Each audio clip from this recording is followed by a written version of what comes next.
we are far enough into this thing now that we know where it is likely to be in large numbers. And we know for sure where it spreads the fastest if we don't take steps to stop it. We know that now. That said, it's still hard to get tests in this country, even this far into it, even with nearly 63,000 Americans dead from this already. It is still hard to get testing here.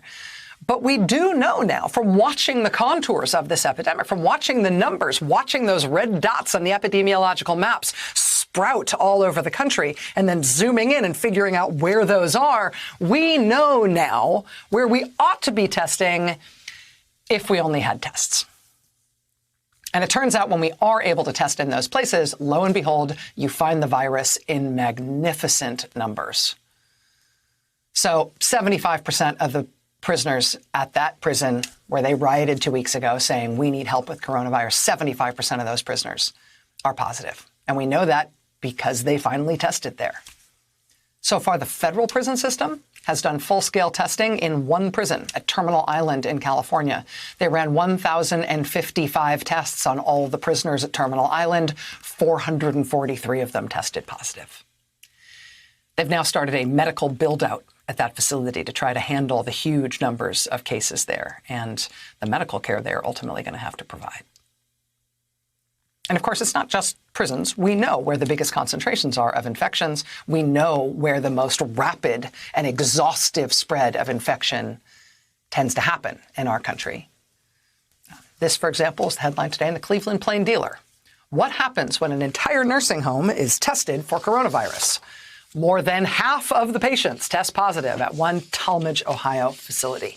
This was an Ohio nursing home where they believed they had one positive case. They had 104 residents, and as far as they knew, they had one resident who had tested positive. But then they got access to tests, so they tested everyone. And of the 104 the 104 residents that they had, 59 of the 104 were positive. They thought they had one case. They have 59 cases. We have terrible and spotty and inconsistent access to testing in this country. But there's no mystery where we should be testing to try to identify the most cases and to try to stop the most spread. I mean, in a lot of these facilities, at least, just the sheer death toll tells you where to look.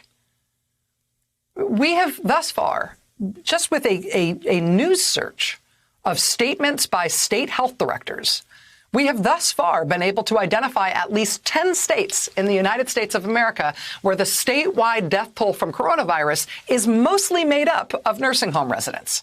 That's where most of the death is. That's where there are the most Americans at risk of getting this thing and dying from it.